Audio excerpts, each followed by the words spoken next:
Beautiful poem मतलब यह सुंदर कविता इज मतलब है कंपोज मतलब रची गई है या लिखी गई है बाय मतलब द्वारा जॉन किट्स इसके रचयिता हैं।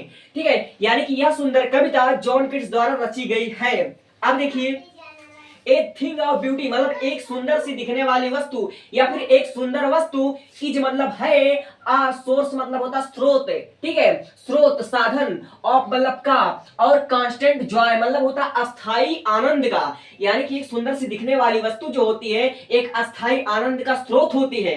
ब्यूटी मतलब सुंदरता, कैन बी मतलब सकती है, फाउंड मतलब पाई जा सकती है, एवरीवेयर मतलब हर जगह, यानी कि सुंदरता हर जगह पाई जा सकती है। ठीक है, इट इज समथिंग मतलब यह ऐसा है that has the eligibility, eligibility मतलब होता है कि इसके पास क्षमता है टू ट्रांसफॉर्म, ट्रांसफॉर्म मतलब होता है बदलने का।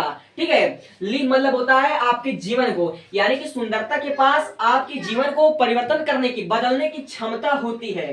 ठीक है, it also highlighted the fact मतलब यह तथ्य है कि यह एक तथ्य भी है।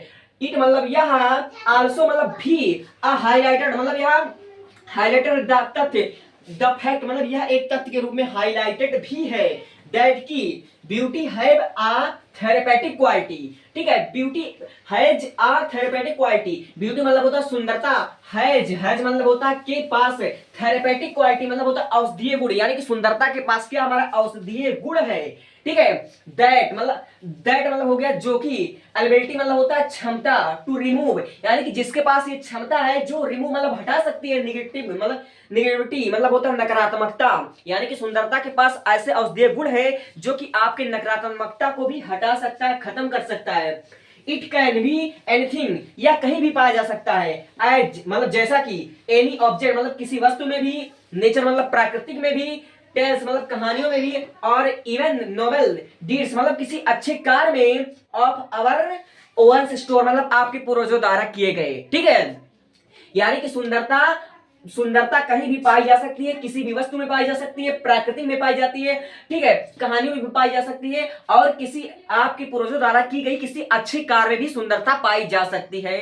ठीक है, तो आप लोगों ने इस पोएम को पढ़ा, मैं एक बार और पढ़ा दूंगा तो आपके दिमाग में तक बैठ जाएगा। ठीक है, देखिए हमने लिखा है this beautiful poem is composed bye John Keats मतलब यह सुंदर कविता जो है वह जॉन किट्स द्वारा लिखी गई है, रची गई है। अ थिंग ऑफ ब्यूटी मतलब एक सुंदर वस्तु, एक सुंदर सी दिखने वाली वस्तु, is a source of constant Joy मतलब एक सुंदर सी दिखने वाली वस्तु जो होती है वह हमारे अस्थाई आनंद का स्रोत होता है। Beauty can be found everywhere मतलब सुंदरता कहीं भी पाई जा सकती है। इट इज समथिंग, ठीक है, यह ऐसा भी हो सकता है दैट की has the ability to transform life मतलब जो आपके जीवन को बदलने की क्षमता रखता हो।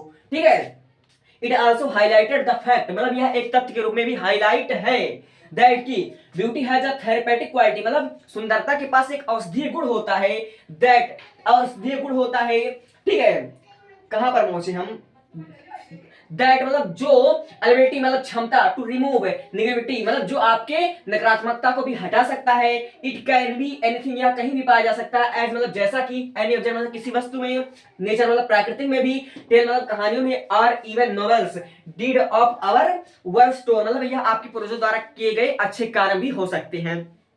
तो आई होप यह आपको समझ में आया होगा, हमने एक बार पढ़ाया आपको, दो बार पढ़ाया। ठीक है, तो अगर आप इसको एक से दो बार देखोगे तो आपको गारंटी के साथ याद हो जाएगा, और यह आपकी किताब में से लिया गया है, और हमने एक एक वर्ड की मीनिंग तक आपको समझा रखी है। Thank you, thanks for watching, take a screenshot. प्यारे छात्र और छात्राओं, आप सभी लोग अच्छे तरीके से जानते हो कि आपके पास टाइम बहुत कम बचा हुआ है। आप लोग इतने कम समय में जितने टॉपिक को कवर कर लो उतने ही आपकी बहादुरी है। ठीक है, तो इंग्लिश के कुछ हम आपको लिए ऐसे टॉपिक लेकर आए जो कि 99% फिक्स है कि यही आएगा। मेरे भाई आप लोग देख सकते हैं माय मदर एट 66 का यह सेंट्रल एरिया 2022 में